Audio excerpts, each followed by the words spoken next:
and welcome to Real Chicks Rock presents Real Discussions. I am Michelle Dosberg, and I am super excited to be here with you today. It is a beautiful but yet cold day in the neighborhood here in Atlanta. Temperatures this morning was like 32. Man. So yeah, I'm wearing the hat today, just bundled up with the scarf. And it's that time of year, it's Christmas time. A lot of people here in the city, a lot of buzz, lots of things to do. Traffic is really, really high. Everybody's on the road. I think there's a lot of out-of-town people.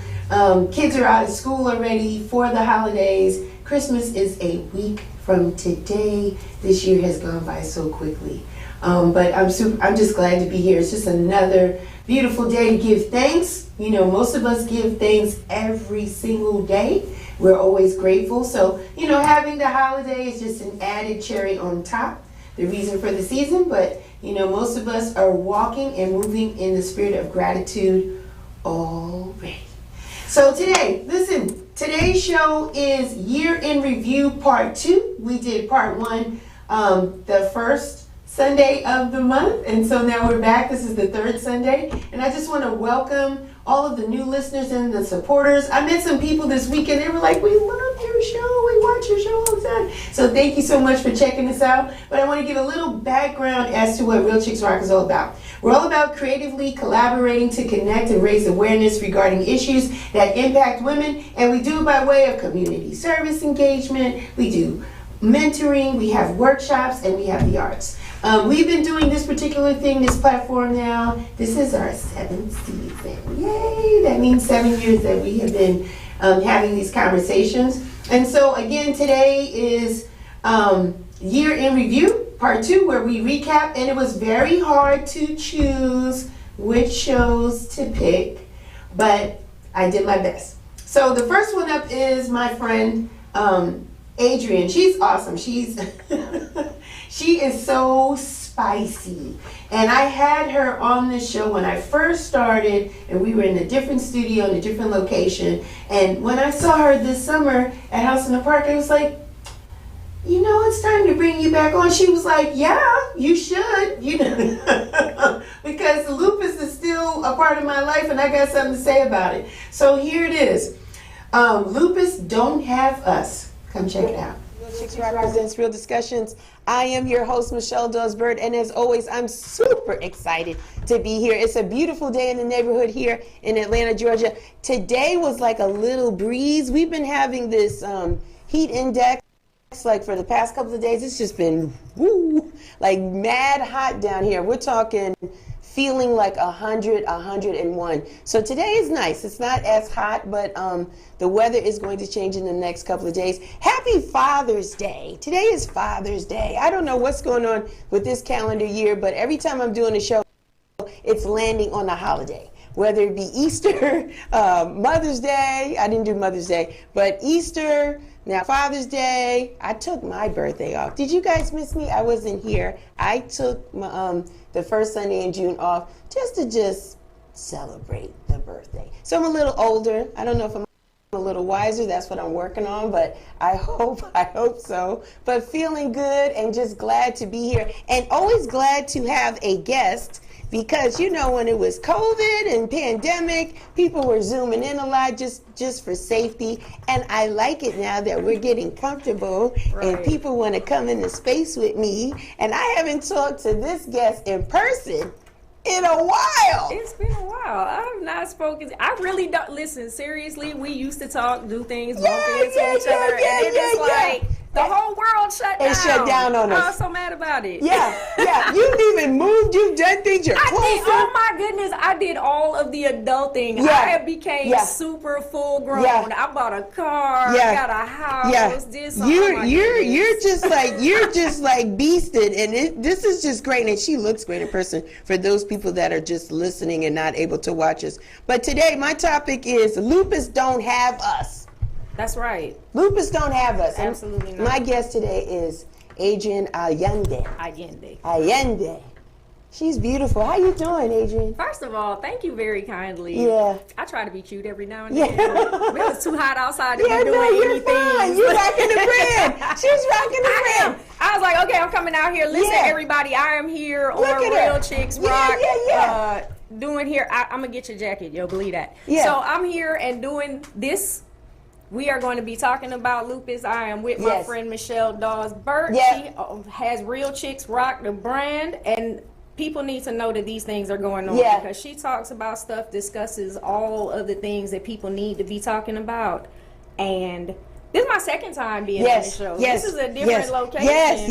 Yes. You're one of the originals because you came on my show when I was at we were a different network, if you will, in different location. Kind of a little rough area over there, but it was all good. It was all good. We were good there on Sundays, and you came and you enjoy, right? Joelle.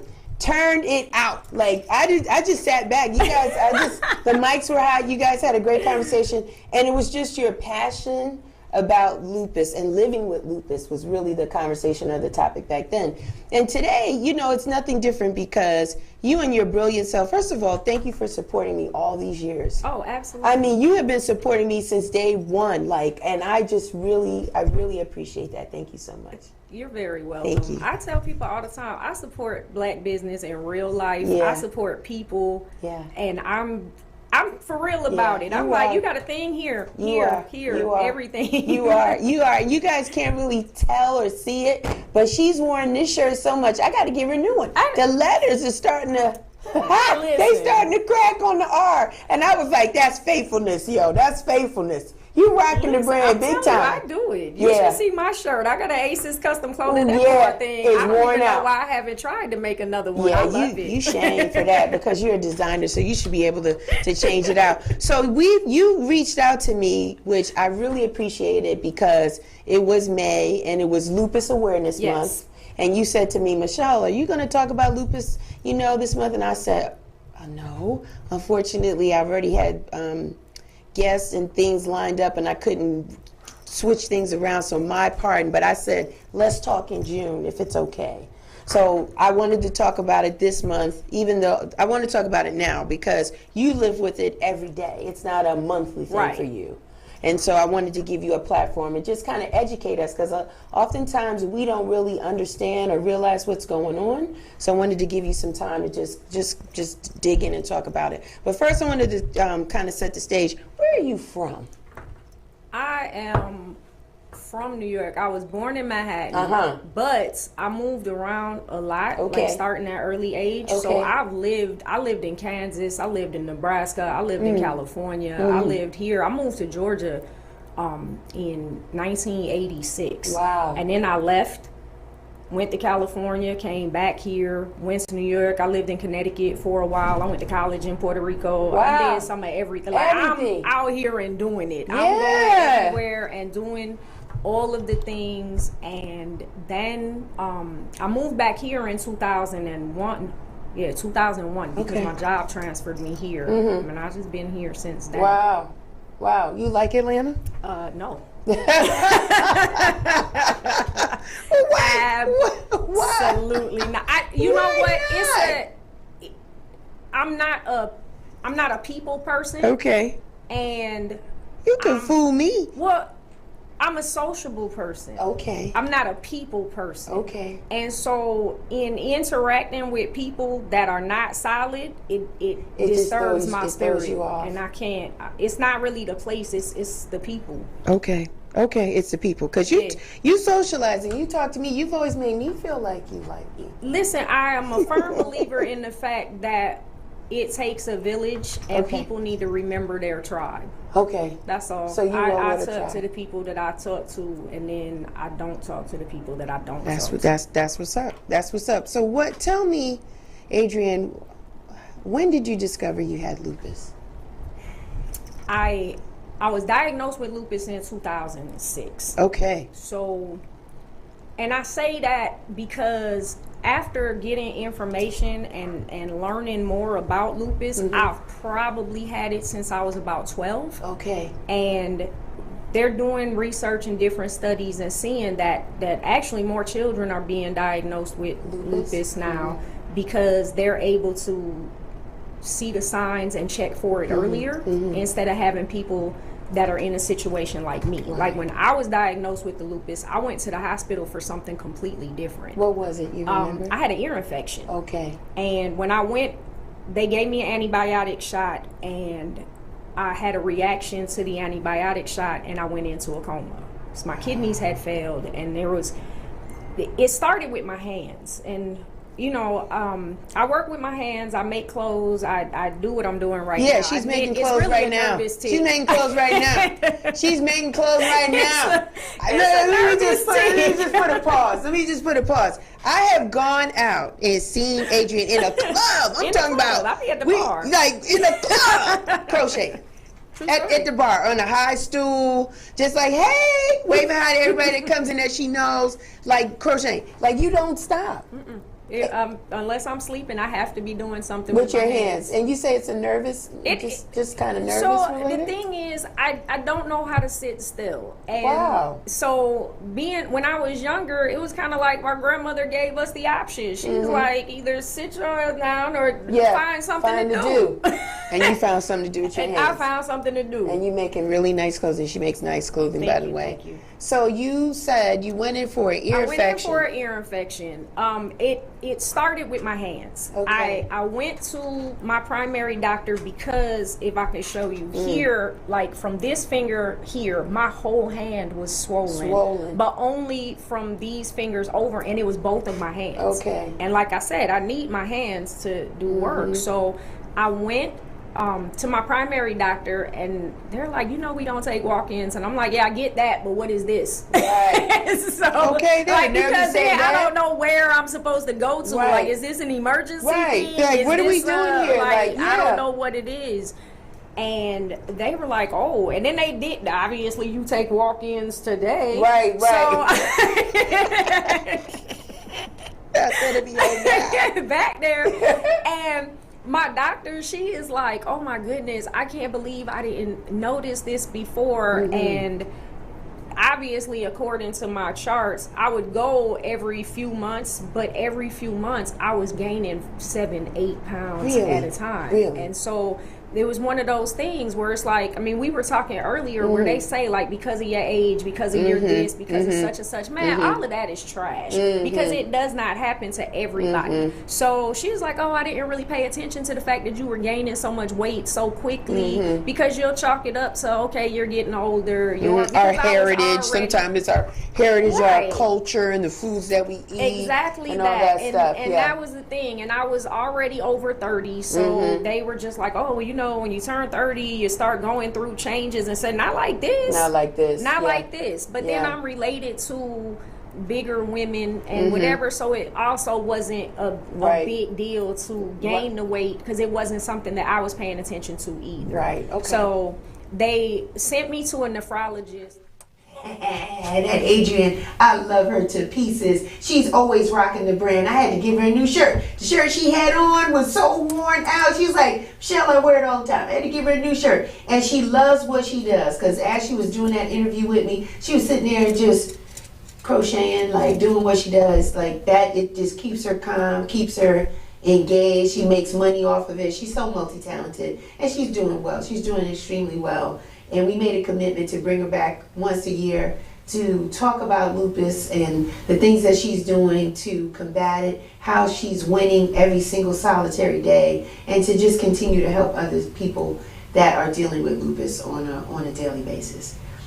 My next one was We Are Hip Hop. We talked to Mr. Biggs from Soul Sonic Force, and most people don't know. Go check out the bio. I'm from the Bronx, right? I'm from Bronx River Projects, and Mr. Biggs is from the same project. So I remember him when I was a much younger little girl. His brother was in my 3rd, 4th grade class, and so we reminisced about the block.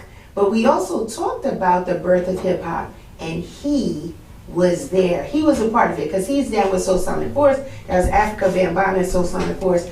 Bambaataa lived on our block as well too, so we talked about that. We talked about the movement. We talked about Sedgwick Avenue. We talked about it all. So here it is. We Are Hip Hop. It's a beautiful day.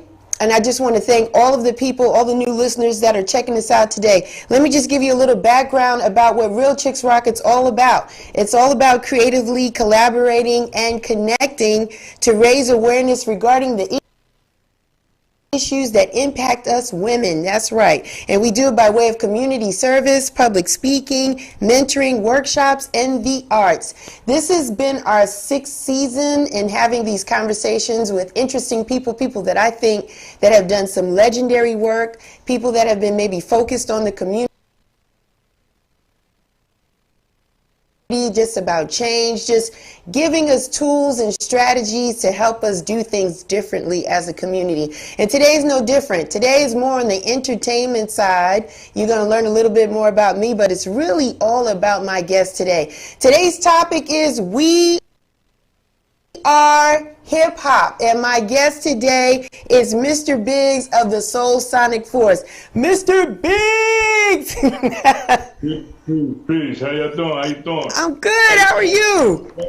That intro was kind of funky, man. I like that. You're looking good, my friend. You're looking good. I want to get right into it. Tell the people, where you from? Where you from? Born and raised? Born and raised, Boogie Down Bronx. Mm-hmm. Born and raised. I was actually, my first couple of years, I was living on Gun Hill Road. And but that's from birth, and then I moved to Bronx River in 1970. Okay, and those are the years I want to kind of focus on. Yeah, those are the years I want to focus on. So tell me, what was it like living in Bronx River, 1970 and then some? What was it like, Biggs? Tell us. It was had a lot of change of events, you know, a lot of ups, a lot of downs. You know, a lot of gang activities. Mm-hmm.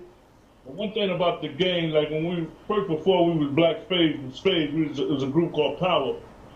And but one thing we did in Bronx River was we kept the other gangs outside of Bronx River. Like we would never allow nothing, negativity as far as rumbles and things take place in Bronx River. Mm-hmm. You know, any beef that had to be settled or whatever, we always took it to their project. Mm-hmm. You know, we always protect our project. Like we let no one in our project. Heard that. Yeah. I heard that. And I think we felt that, Biggs. I think we felt that. For those that don't know, I was born and raised in Bronx River Projects myself. Was there my whole life, at least the first 18 years of my life. And so I remember the 70s, right? It was kind of dope for us, right? The music was good. You know, R&B music was good. We was moving away more from the Motown sound. It was a little bit more funky. Kids was out. We was running around playing tag, hot peas and butter. You know what I mean? Handball on the side of the building. It was just like, I guess as a young girl in the projects, I didn't feel that heat that you're talking about with the gangs. I appreciate you protecting us in essence. Yeah, a lot of people don't understand that. And not only that, like, the parents, like, it was just a big village. Like, everyone, you know, you had someone to go to, like, to help you out in every situation that might occur. Like, it was just a big village. Mm-hmm.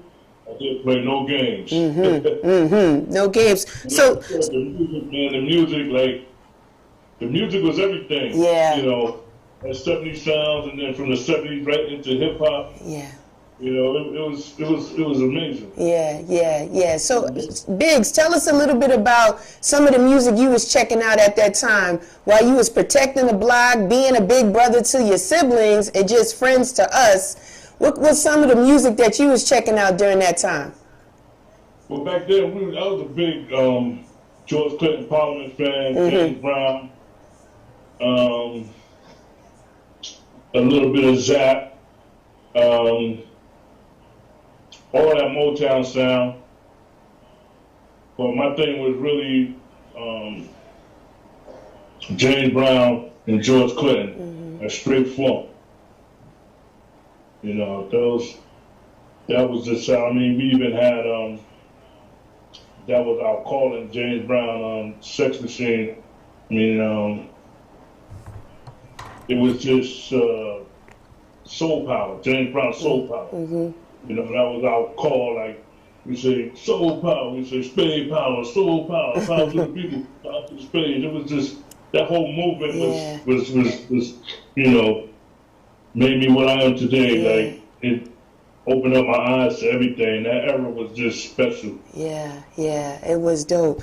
So Biggs, let me kind of set the stage for those that don't know, because we take advantage of the fact that we grew up where we grew up at, right? You know, the birth of hip hop and everything that was going on at that time.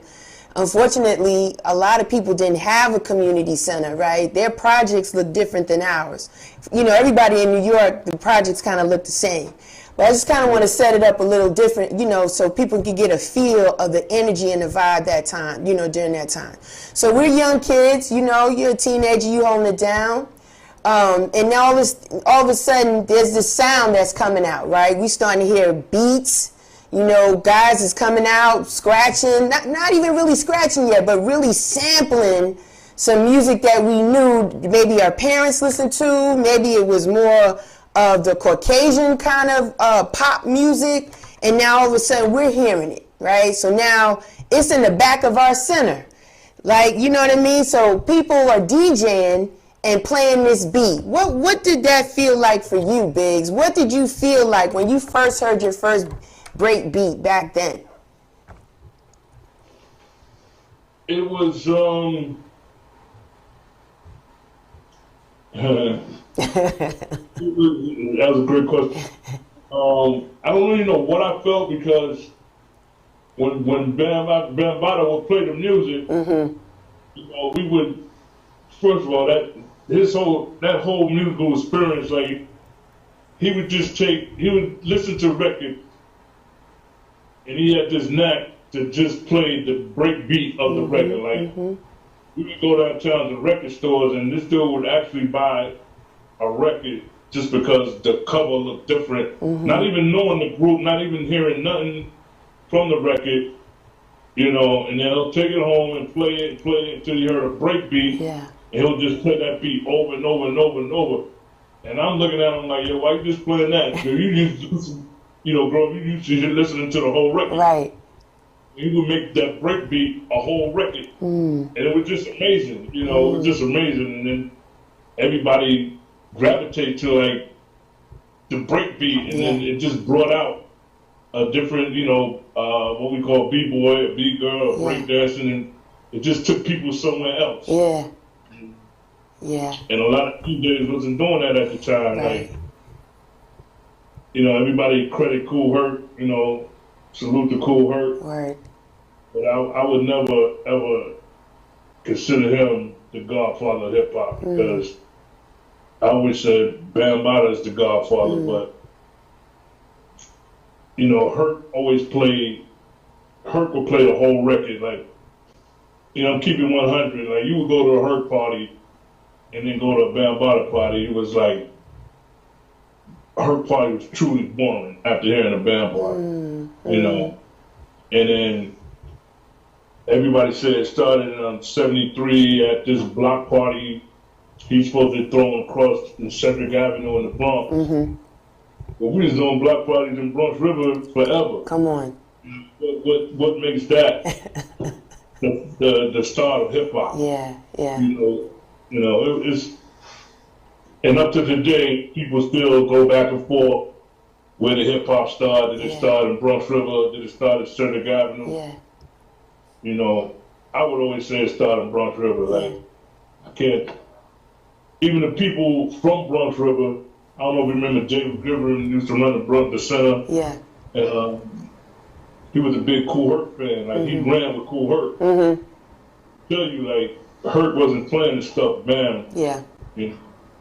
Yeah. And my thing was, some of his parties, you couldn't wear sneakers. And if you can't wear sneakers, then that wasn't hip hop. We was just grinding sneakers. He catered to the more, them guys was more like, you know, they wore the Monk necks. Yeah. They wore the gold medallions. And they were a little older than us. Yeah. Yeah. You know, he had some were putting our age, but most of his crowd was older than us. So they wasn't getting on the ground and getting dirty. Yeah. They was, Yeah. you know, that's just my. I hear you. I hear you. Yeah, you're right, Biggs, in the sense like, I mean, I was a pro-Keds girl before I even did this whole Converse thing, but it was pro-Keds what was on our feet growing up because that's what we could afford. Go down, Westchester Avenue, go get a pack, get a pair of sneakers down there and keep it pushing. But yeah, the energy on the block, especially in the summertime, all it took was a nice day, like nice weather. And you're right, Bam would be playing, and he would run these extension cords, right, Ellis, from his apartment all the way to the back of the center where we used to play checkers and chess, like in that space, and then take it to the back of the center to the stage at night. Exactly. You know what I mean? Am I right? And it was funny because he was just, like, we literally be sitting down in the circle. Yeah. You can describe what the circle, you just said what we played in Right. chess. Yeah, the circle. And he was like, yo, I'm gonna play some music. Yeah. The telephone, the tape phone. Yeah. He would literally make 2-3 calls. And next thing you know, it was like 100 people in the project. Yeah. Ready for the music, ready for the party. Yeah. Just think about that. That was amazing. Like, this dude would literally make 2-3 phone calls. And next thing you know, you got 200-300 people. Then we take it from there, put it in the back of the center, and it was just great time. Like those days, like never be duplicated. Yeah, I'm trying to tell you. We never really kept it, that stuff on tape, and because that whole moment, that whole time, is just lost. Like only in the memory, those who were there. Yeah, yeah. And that's why Biggs, this conversation with you today is important because you were one of the architects. You were there. You could share your story and tell us how it was, and it's documented. So I want to say thank you for taking the time to talk with me today. I want to ask you this, Biggs. How did you guys form Soul Sonic? How did that come about? Well, first, when we started, it was just 3 of us. It was Bam with the DJ, brother named Cowboy, not Cowboy is down with Flash. His name was. Yes, Mr. Biggs, looking for the perfect beat. That was him. I was honored to have that conversation with him, and he's still touring and doing some great things, and he's got his wine and just a lot of great opportunities to go in his way. We are thankful for the Hip Hop Museum that is going to be up next year. I think I'm going to go up in August to check out the opening of that. And it will honor legends like himself. So we're super excited about that. My next conversation was with some passionate teachers. I wanted to talk to teachers because for 2 years, they have been teaching our children virtually through Zoom links, through Microsoft Teams. It was just something. And it was great to have 4 different types of teachers in this space. Some were homeschooling, virtual, special ed, and public education. It was great. My guests that day were Ann Smith, Kevin Latham, Lakeisha Anderson, and Valeria Vincent. And the topic was teaching in today's world. Here it is. Get to go back. But today is all about, my topic today is about teaching in today's world. I'm going to introduce my panel here in a second, but it's so critical and it's so important that we empower our scholars from the very first day of school. There are parents that are committed to supporting teachers. They're on PTAs. They believe in what the teachers are committing in doing. Oftentimes, we like to point fingers, the teacher's not doing this, teacher. It's a huge responsibility. And today's conversation, I think, is important because we have not talked to teachers in a minute, and we definitely hadn't had a chance to talk to them prior to this pandemic. So for 2 years, we've had educators teaching our kids virtually. Some of them had been in a hybrid situation later in the second year, but nonetheless, it was a strenuous experience for our teachers as well as our scholars. And so we're going to talk to our teachers in just a second. Let me give a little background about what Real Chicks Rock is all about for our new listeners. It's all about creatively collaborating and connecting to raise awareness regarding the issues that impact women. And we do it through by way of community service, public speaking, we do it through mentoring, we do it through the arts, and this platform in particular, media. We've been doing it now for 6 years, or in the books. Wow. We're in our 7th season. Yes. So we're super excited. We've had the opportunity to talk to people like yourself today that help influence us, inspire us, and inform us, because most of the time we never get an opportunity to understand what you're thinking, what your experiences have taught you, etc. So again, it's all about community relationships. We want to build these bridges together, right? So again, today's topic is all about teaching in today's world. I have 2 beautiful educators that are on Zoom, as well as 2 educators in the building with me today. Hi. How you doing, everybody? Good. Everybody's good. I'm going to start, ladies first. Valeria, please tell the people your name, your title, and how long you've been in the education system. Well, my name is Valeria Vincent. That's right. And I have been in education for 26 plus years. And that includes early childhood all the way up through a little bit of college. Okay. I tutored some college students. Wow. Actually, I'm an adjunct, part-time adjunct with Gwinnett Tech as well. Nice. So, I forgot the. That's okay. 26 years. 26 years. And what I do, I'm an educator all around. All right, fair enough. Yes. Kevin, how about you? Hi, my name is Kevin Latham. I've been teaching. I think '94 was when I started in education. Okay. I've taught elementary, middle, and high school. Nice. I served as a head football coach at a number of middle schools and at Columbia High School. And math has always been my primary subject. Okay. Yeah. Fantastic. Kind of specialty kids along that area from 6th grade to about 10th grade. It's kind of been my specialty. Okay, awesome. Thank you. Sure. Ann, good morning. Good afternoon. Ann, tell us a little bit about yourself, first and last name, title, and how long you've been educating. Hello, I'm Ann Smith. I've been educating as long as Valeria. I had her in my first year. Wow. From '96. That was my second career. I used to be a social worker. Okay.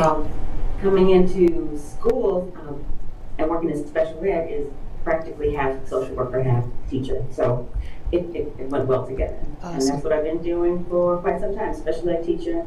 I'm in high school now and I'm virtual. Nice. Nice. Lakeisha. Yes. Good day. How are you, beautiful? I am great. Thank you so much for having me. My name is Lakeisha Anderson, and I am an administrator. I'm an elementary assistant principal, and I have been in education for 21 years. Nice.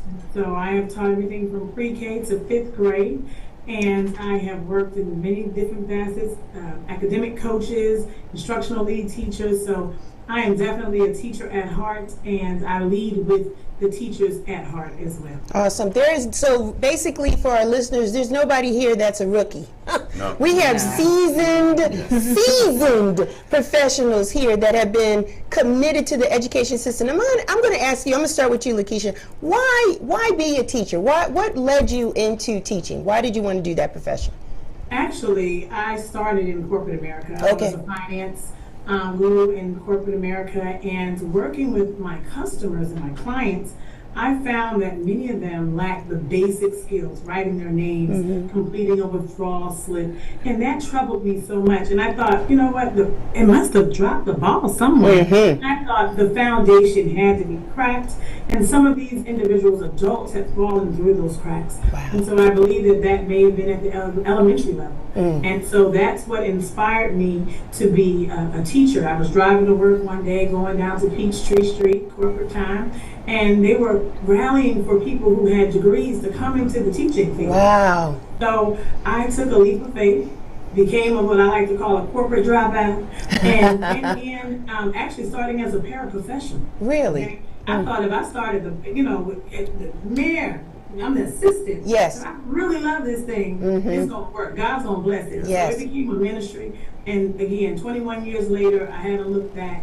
I've been at the same school for 21 years. Are you serious? Wow, that's awesome. Awesome. In the community, in And now I'm now leading and supervising the children of my former students. So that's a blessing. That's awesome. It come full circle. That's awesome. What city and county do you?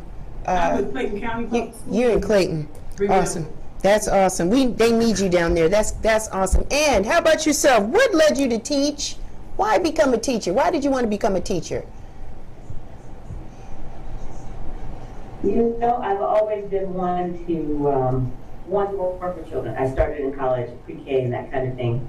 But as a social worker, those cases never end continuously. They go on and on and on. Teaching, at least there was some closure at the end of the school year. Right. That attracted me. So I switched fields, but I didn't know how to go about teaching and how to get in. But at the time, my particular district needed math and special ed. And they would pay for school and send us. I said, okay, I'll take special ed. Awesome. And that is how I got involved, and so much love it. I've done everything from self-contained to now virtual. So I'm having a classroom or having kids from 5th through 8th grade in one room in the middle school setting. But now I'm in high school and I'm in a virtual setting, and it is amazing.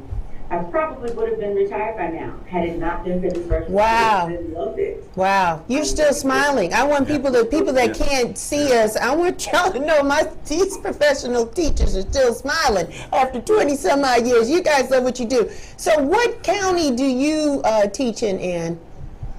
I teach the state of Georgia. Okay. My school covers everywhere in Georgia. Wow. Awesome. Fantastic. Valerie, how about you? Why did you get into the teaching game? Why did you decide to be a teacher? So originally, I was going to be a veterinarian. Oh, wow. And so my senior year in high school, I was looking for money to go to school, and my mom or my dad, I can't remember who found it, but there was a fellowship in the state of Tennessee they were looking for teachers. And basically they said that if you went into teaching, that they would give you $5,000 a year for college. If you went into teaching, if you taught 4 years, you would basically pay it back and I wouldn't have to pay it back. I'd pay it back in service. So I said, okay, I'll go ahead and get my degree in biology. Okay. I'll teach for 4 years, pay that money back, and then go to vet school. Okay. Well, biology ended up switching over to elementary education. And I ended up volunteering. I went to Tennessee State University, and so I ended up volunteering at the Early Childhood Center on campus, and that was all she wrote. I needed to be with kids. Wow. And so from there, I worked at a neighborhood daycare and became a nanny, and so kids are just in my they're system. just important to you. Yes. And you've done after school things and programs. Yes. You're a gamut. Fulton County is your home. Where do you? At the moment, I am a family support coach with Sheltering Arms, which has 13 centers in Metro Atlanta. But I'm in the South Fulton, one of three South Fulton centers, Union City, College Park area, and so we cater to families that are in Fulton County and South Fulton. However, we do have families that end up in Clayton County. So yes, I work with a lot of different families. You do. You do. All right. Thank you for that. Yes. Kevin, how about you, sir? What led you to teaching? You know, I was living and working in New York City as I was a communications major at University of Tennessee in Knoxville. Nice. And it was good to be working in my field, but you know, just dealing in a corporate setting, and of course in a very cutthroat field of publishing. I had a close fraternity brother that was teaching at Boys and Girls High School, and he was really, really pressing me to consider it. New York had a program where they were helping people to get certified in education, and I was really seriously considering it. I ended up getting married and moving back to Atlanta, and I just kind of held on to that thought and started working as working actually at the county office in DeKalb County while I was working on my certification, and then started teaching from there. I just took to it immediately, and it felt good because I was teaching and working back in the neighborhood in which I grew up. Nice. And that felt good. Nice. That really did feel good. And then coaching came shortly after that, and then it just kind of took on a life of its own. Why math? Why math? I know you're it's passionate about math. Why? It's interesting. It didn't start out that way. I didn't even know. You know, back then when you were getting certified, they would take your undergraduate transcripts and see what area would it be easiest for you to be certified in. I was sure it was going to be language arts because I was a journalism major, but it was not. I had so much math. They said we really need math teachers, and and they really kind of pushed me to be certified in math. So I ended up getting certified in math, and then learning how to do it because I wasn't an education major. You know, I cared a lot about it. I cared a lot about what I was doing, and with some help with some great mentors, I got pretty good at it. You are good at it. You are good. We're going to talk more about that. I want to jump in with Lakeisha. Lakeisha, we had this pandemic for the past 2 years, right? Very earth-changing, shattering, like, you know, people put time limits on it, Lakeisha. They said, oh, we're just going to be on for 2 weeks. Then it was a month. Then it was 2 months. And then it was like we felt we was never going to get back out. Like we had no idea. And now we have these children that still need to get educated. And I just want to ask you, starting with you, how was that? I know there was probably a sense of, I don't know if panic is a good word, but definitely concern, or how are we going to teach these children? So how was it for you in your school? How did you guys approach it? How was it for you? Well, first of all, I must say I have the best leadership superintendent I feel in the state of Georgia. He was very proactive in preparing his leadership teams for what we like to call the pivot. Okay, March 13th is a date that will be forever etched in our memory. Very interesting conversation with teachers teaching teaching in today's world. They were just so informative and passionate about what they've been doing, teaching for years. Lots of educators' knowledge and experience on that conversation and that call. I was so glad to have 4 guests on that show that day. So thank you all. Thank you. And just want to commend the teachers for, you know, getting us back on track. It hasn't been easy. Right now, like I said, here in Atlanta, the kids are out for Christmas break. So I hope that all of the teachers are enjoying their holiday season. My last one was very good because, you know, I am a sponsor for House in the Park. I've been super excited to be one for the past few years. And so I had an opportunity to talk to some of the people that see us that day in action. When I tell you it's thousands of people, I would say rough estimate, rough guess might be 12,000 in the space in Grant Park. It's done every first Sunday, Labor Day weekend, if that makes sense. So it's Labor Day Monday, and we do it on the Sunday. And this year we had rain, and we pushed through the rain, and the sun did eventually come out, but it did not stop anyone. And I had the opportunity of talking to 2 photographers that just love to see us out there, just love to see festivals and events and concerts and just people. And it was just really interesting to see what it is they see through their lens. It was David Slocum and Demetrius Williams, and again the topic was all through the lens. And as always, I'm super excited to be here. I got company today. I got somebody on the left and on the right today. I'm super excited. And it's a beautiful day in the neighborhood here in Atlanta. It is fall, right? I think first day of fall is happening this week, right? Thursday on the 21st. And so we're starting to feel a little Christmas. It's a little crisp in the morning, and then it's still hot in the afternoon. But the days have been beautiful. Funny how it's been so nice after House in the Park. Right. After the rain, right? After we had that rain on House in the Park. Today, my topic today is all through the lens. But before I get into that, I want to welcome all of our new listeners. Thank you so much. And all our returning supporters. Thank you so much for checking us out. But let me give you a little background about what Real Chicks Rock is all about. We're all about creatively collaborating and connecting and raising awareness regarding issues that impact women. We do that by way of community service, public speaking, mentoring, and the arts. For those of you guys that have been with us, we have been doing this particular platform. This is our 7th season, and I could have not done 7 seasons of this without Status Network. Thank you so much for supporting me, guys, and doing this every first and third Sunday at 2 p.m. So like I said, today's topic is all through the lens, and I have two gentlemen that were extremely busy 2 weeks ago, extremely, because we were just talking in the green room or blue room shenanigans, if you will, like just kind of estimating how many people might have been at House in the Park last week. It's safe to say it was thousands of people on those tennis courts and throughout the park.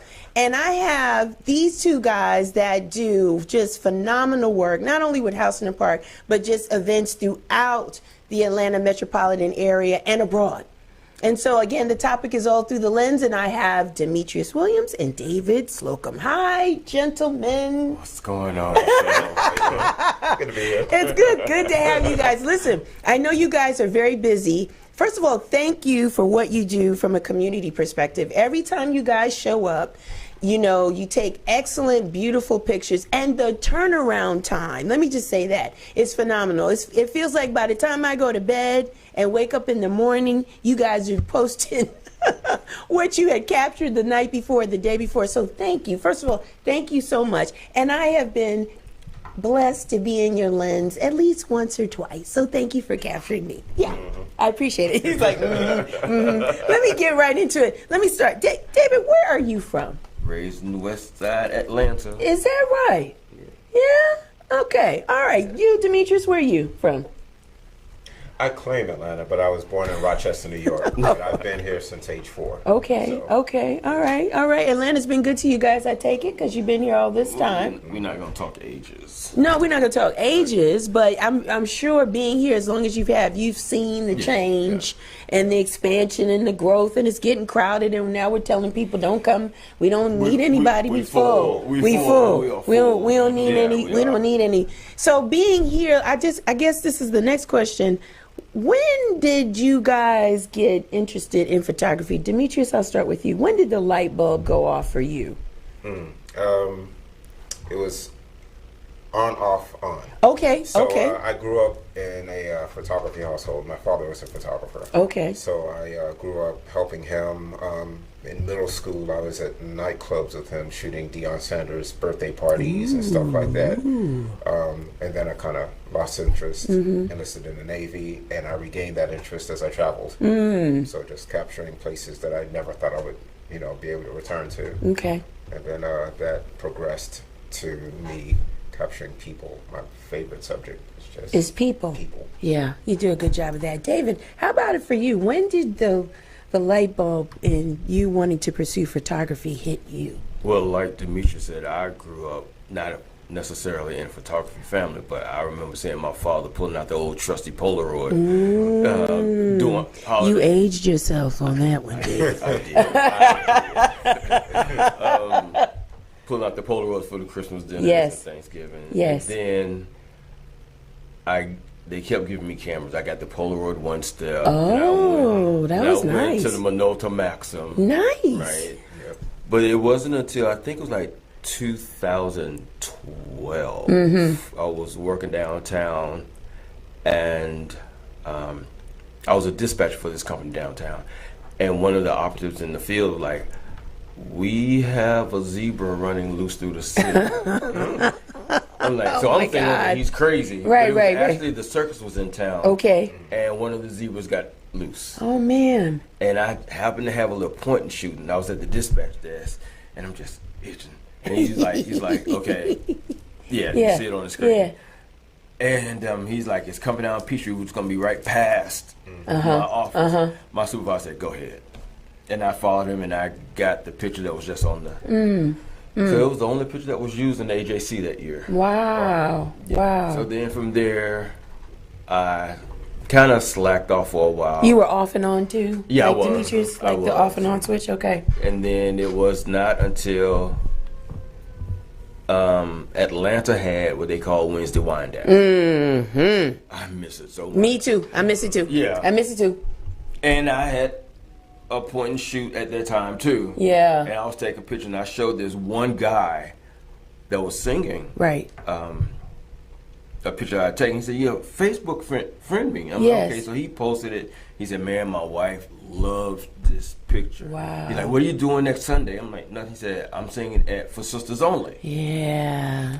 I'm like, okay, cool. He said, I introduced you to my wife. So I got there, and he said, let me introduce you to my wife, who turns out to be V103's Wanda Smith. Wow. She said, hold on. She gave me All Access Pass. Yes. Band. So yes. I think I shot Fantasia when she was just getting started. Yeah. El DeBarge, a host of and it just grew. That grew into my love for concert photography. Okay. But I want to ask you, what possesses you to even walk with the point and shoot? Why did you always have a camera? Just in case? It just felt right. Good answer. It felt okay. Right. It's like some people will carry, like nowadays they'll carry their Palm Pilot or their iPad. Mm-hmm. It just felt right. Yeah. Same for you, Demetrius? Same thing for you? Pretty much. I always say you never know when a photo shoot's going to break out. Exactly. Or you never know when there's going to be some outlandish something going on in any of these streets where you're just like, oh, boom, right there with it. Is that what you're typically looking for? What do you see through the lens? What are you looking for when you hold up your camera? Well, to tell the truth, with me, it's just everyday life. Okay. Sometimes I used to say some of the most mundane daily occurrences can become beautiful images. So it's, just seeing people go about their life every day. You know me as the candid shooter, so yeah. I'm not. Yeah, we'll talk about that. Yeah. So just catching people doing what they do naturally. Demetrius has caught me with my mouth open more times than not. Like maybe I'm chewing gum or I'm in the middle of a sentence and he just walks by and he just like he's not. Me a couple times, right? You know, he just goes by and just does it. I'm like, no bueno. Same for you. What is it for you, David, when you hold up that camera? What is it that you're looking for to capture? This may actually sound strange, but when I'm looking at something, I let the image dictate how it wants to be shot. Really? Okay. Yeah, I can see an image. Well, Demetrius shoots still like candid shots. Now I've gotten into portraits, lifestyles, headshots, and besides concerts. So as I'm looking through the viewfinder, I can say, okay, that'll look better as black and white. Yeah. You know, and especially if you do doing the 2020 pandemic year, when I got back out into shooting, I was shooting a lot of the protests that was going on. Yeah. I had to switch from portrait photographer into a photojournalist. Therefore, most of my pictures were in black and white because it's more powerful and impactful. When you see a picture of a protester holding a sign, there was an image of when John Lewis was lying in state. Yes. I'm like, I want to get that shot that's possibly going to be on Time magazine, right? So I'm walking through the queue line and everything, and I got to where his coffin was. And they were pushing us along, but as I was leaving, there was his coffin with an armed soldier standing next to it. Right. Yeah. Okay. Shot it. It didn't make Time magazine. But it was a good shot. It was a great shot. It was a once in a lifetime. It was a beautiful shot. Yeah, it was a beautiful shot. And you said something interesting I want to ask about that. Your photography picked up during the pandemic? Well, no, I put it this way. My style picked up. I mean, I didn't shoot for almost 19 months. All right. Okay. But during that time, I learned a lot of stuff, especially with Photoshop and studying tutorials on how to do headshots. Yes. Lifestyles, portraits, and stuff like that. Right, so once I got back out into shooting very carefully, then I was able to put on what I had learned. Yeah. And that's not a bad thing because people will say during this pandemic they reinvented themselves. Exactly. You know, they Yes. went in one way and they came out another. A lot of people had no idea they would be more in an entrepreneurial space or more of a creative space. So by no means, by me asking that question, is that a bad thing? I think it was an opportunity for people to grow.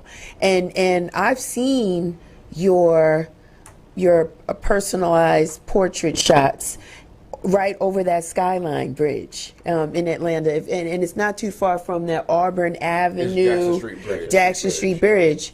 And I was driving, and my son was in the car, and I was like, I know that guy, that's David. And it was a beautiful woman that you were taking a picture of. And then when you posted it, I was like, wow, that's the money shot. Yeah. That is the money shot. So your work is phenomenal, especially in that regard. I've been in the business now a little over 12 years. Wow, okay.